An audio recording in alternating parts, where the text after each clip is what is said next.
Hey everyone, it's Boogeyman Ben. Hope everyone's doing well and everyone's having a nice week.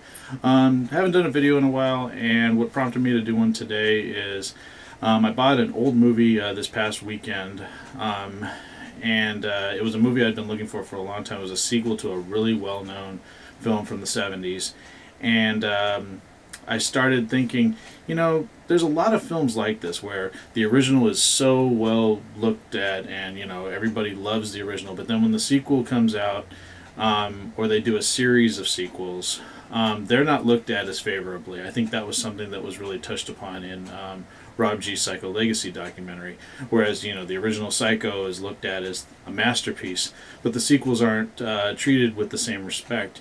Yet all three of them are really well-made films and excellent in their own right. So when I bought this film this weekend and watched it, and it was a movie I was looking for at least a year. I just couldn't find it anywhere. And I watched it. I was remembering how good it was, and it's a very effective film. But because the original film in the series is looked at so fondly, no one ever talks about this film that I ended up buying. And I kind of wanted to just do a video about it and talk about other films that I feel aren't given the respect. They're either sequels or prequels to really strong original films. So that's what this video is about today, and hope everyone enjoys it, and stay tuned. So the movie in question that I was bringing up, I was saying that I found this weekend after looking for a long time to try to track it down, was The Exorcist 3. I think this is a terrific movie, and I actually saw this movie, first time I saw this movie was in 1990 when it was released in the theaters. I was 16, and it was the same year that I saw the original Exorcist for the first time. I wanted to see the original Exorcist before I saw this one because this was coming out, and me and my friend Mike went and saw it, and it scared the shit out of us. And I've always thought over the years that this film is very underappreciated.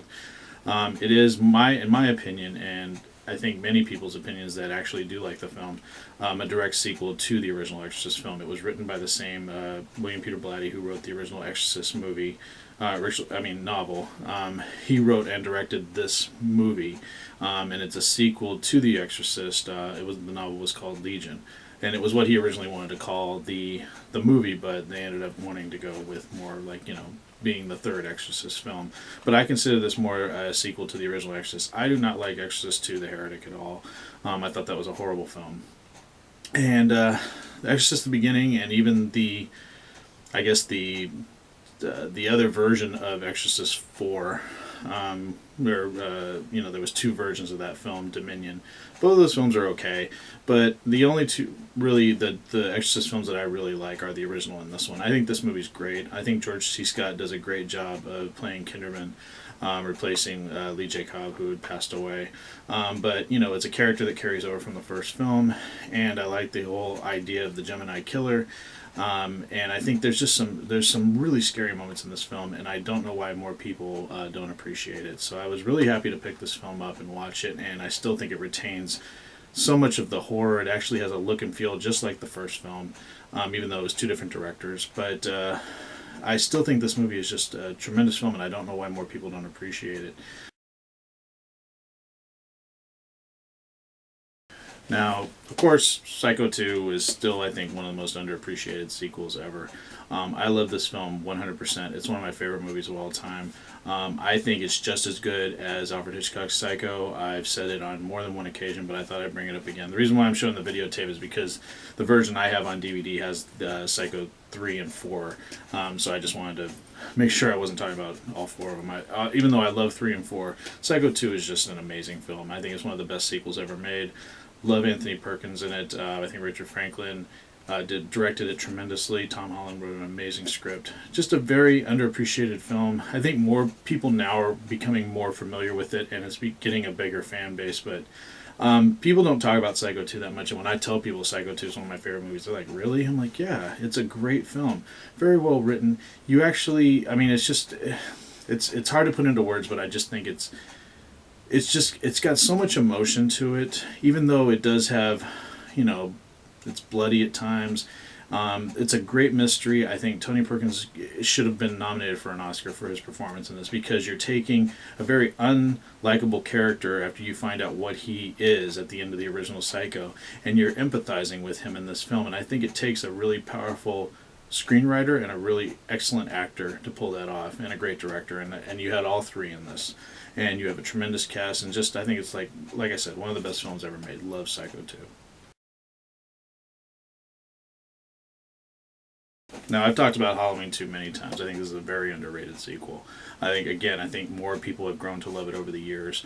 But when it first came out, although it did well, it wasn't looked at with the same respect as the original Halloween, and I think it's a shame, because I think it's a tremendous sequel. One of the best sequels ever made, in my opinion. I think that, I love all the Halloween films, but I think the original by John Carpenter and this one by Rick Rosenthal, even though John Carpenter did write it, and it does feel like a John Carpenter film, I think Halloween 1 and 2 are the best Halloweens ever. They still have Halloween 2 retains that atmosphere, and just the I don't know, it's just the overall tension from the original Halloween. I think it transitions over real well, especially that it all takes place the same night. I think that was such a smart idea by John Carpenter when he wrote this. So yeah, I just love Halloween 2. I've talked about it many times, so I won't drag on, but very underrated sequel. Now, the next film I'm going to talk about is actually, I want to do a retrospective on these films, but I thought I'd talk about this real quick. But Hannibal is a film that I really love. I love The Silence of the Lambs, but for some reason Hannibal got crapped on when it came out. I think a lot of people expected the same type of visceral atmosphere that Silence of the Lambs was. And Hannibal is a very different beast. It's more of a love story. It's not like Silence of the Lambs at all. The only reason I even consider it a sequel, I mean, it is a sequel, but it's a character sequel. It's where these characters are now 10 years later after Silence of the Lambs ends.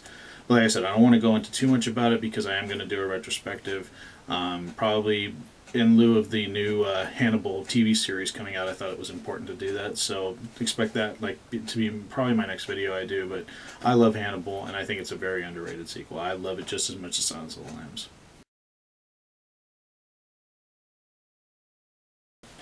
Now, Amityville 2: The Possession, I think, is better than all of the Amityville films. And the only Amityville films that I really consider that I've actually watched and own is the original three, and then the remake. I haven't seen any of the direct-to-video ones.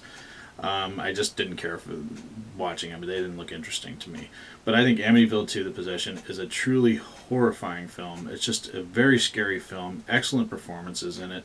Diane Franklin, who is in it, I was a big fan of hers growing up from movies like, she was in Bill and Ted's Excellent Adventure. Later she was in that, and then she was also in Better Off Dead. And I had a tremendous crush on her growing up, and she is great in this film.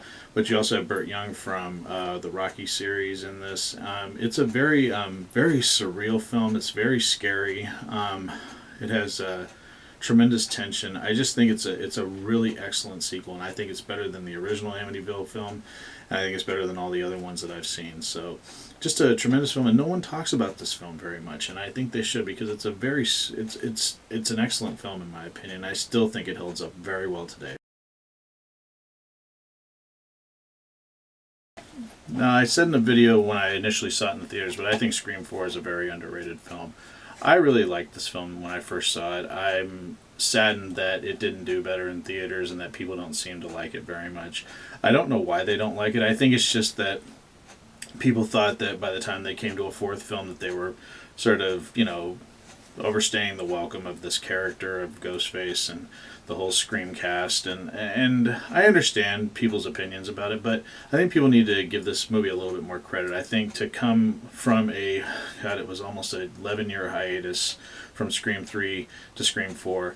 I think this one kicks Scream 3's ass. I love Scream 1 and 2, but I love Scream 4 quite a bit, and I actually would put it up there with 1. I think it's very effective. I think it was great they went back to the original town from the first film. Even though it's a different town where they shot it, it was still this, supposed to be the same locale. But yeah, I think it was a very effective film, and I don't know why more people didn't embrace this when it was in the theaters. I guess it's just, The Scream films had their day, and they're just not as popular as they used to be.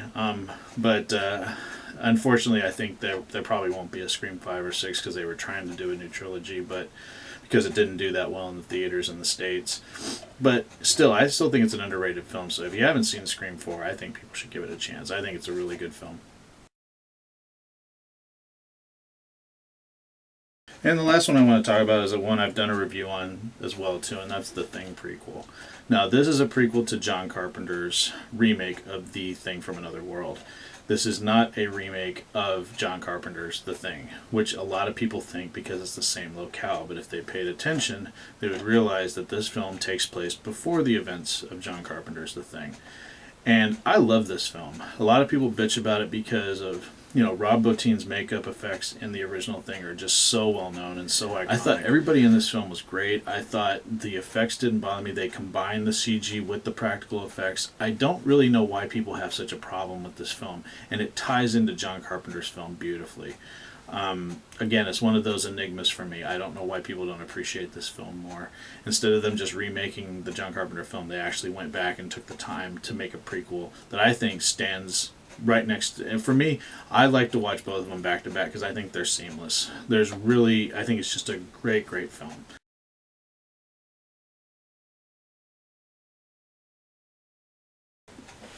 So I want to thank everybody for watching this. Like I said, just a quick little video, just something that was on my mind.